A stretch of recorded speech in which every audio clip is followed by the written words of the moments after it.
നമ്മൾ അടുത്തത് നോക്കാൻ പോകുന്നത് ഡാറ്റ വിഷ്വലൈസേഷൻ എന്ന് പറയുന്ന സംഭവമാണ്. പൈത്തൺ ഉപയോഗിച്ചിട്ട് നമുക്ക് എങ്ങനെ ഡാറ്റ വിഷ്വലൈസ് ചെയ്യാം. നമ്മുടെ ഡാറ്റ എന്ന് പറയുന്ന ഡാറ്റ സയൻസ് അല്ലെങ്കിൽ മെഷീൻ ലേണിംഗ് അല്ലെങ്കിൽ ഡാറ്റ അനലിറ്റിക്സ്, ഇതിലെല്ലാം ഏറ്റവും കൂടുതൽ ഡാറ്റയാണുള്ളത്. അപ്പോൾ ആ ഡാറ്റയെ നമുക്ക് മാറ്റ്പ്ലോട്ലിബ് എന്ന് പറയുന്ന ഒരു ലൈബ്രറി യൂസ് ചെയ്തിട്ട് നമുക്ക് പ്ലോട്ട് ചെയ്യാം. നമുക്ക് വളരെ കുറച്ച് ലൈൻസ് ഓഫ് കോഡ് കൊണ്ട് ആ പ്ലോട്ടിംഗ് എങ്ങനെ ചെയ്യുന്നു എന്നുള്ളത് നോക്കാം. ഡാറ്റ വിഷ്വലൈസേഷന് വേണ്ടി നമുക്ക് യൂസ് ചെയ്യാവുന്ന ഒരു ലൈബ്രറിയാണ് മാറ്റ്പ്ലോട്ലിബ് എന്ന് പറയുന്നത്. അപ്പോൾ അത് ആദ്യം നമ്മൾ ഇൻസ്റ്റാൾ ചെയ്യണം. അതിന് നമുക്ക് പൈത്തണിന്റെ പാക്കേജ് മാനേജറായ പിപ്പ് യൂസ് ചെയ്യാം. പിപ്പ് ഇൻസ്റ്റാൾ മാറ്റ്പ്ലോട്ലിബ് വെച്ചിട്ട് നമുക്ക് ഈ ലൈബ്രറി ഇൻസ്റ്റാൾ ചെയ്യാം.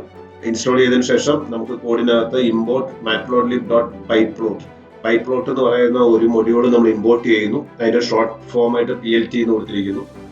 നമുക്ക് രണ്ട് വേരിയബിൾസ് നമ്മൾ ഡിക്ലെയർ ചെയ്തിരിക്കുന്നു, എക്സും വൈയും. എക്സിൽ നമ്മൾ കുറച്ച് ഡാറ്റ പോയിന്റ്സിന്റെ ഒരു ലിസ്റ്റ്, വൈ അതിന്റെ വേറൊരു ലിസ്റ്റ്.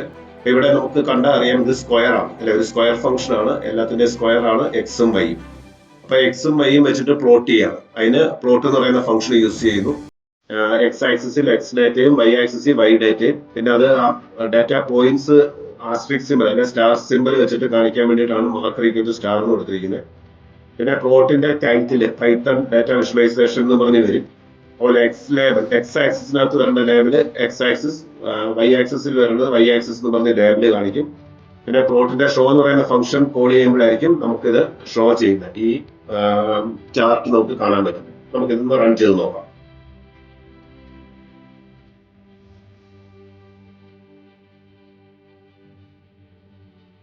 അപ്പൊ നമുക്കിത് ചാർട്ട് നമുക്ക് കാണാം. എക്സ് ആക്സിൽ എക്സ് ഡാറ്റയും വൈ ആക്സിൽ വൈ ഡാറ്റയും വന്നിട്ടുണ്ട്. അപ്പൊ അതിന്റെ സ്ക്വയർ 2ന് 4, 3ക്ക് 9 അങ്ങനെ കാണിച്ചിട്ടുണ്ട്. ഇവിടെ മാർക്കർ സ്റ്റാർ സിമ്പിൾ വെച്ച് വന്നേക്കുന്നു. അവിടെ ചാർട്ട് വരച്ചിരിക്കുന്നു. ഇത് ഡാറ്റ വിഷ്വലൈസേഷന് വേണ്ടിയിട്ട് നമുക്ക് പൈത്തൺ വളരെ ചെറിയ കോഡുകൾ കൊണ്ട് നമുക്ക് ചെയ്യാൻ സാധിക്കും.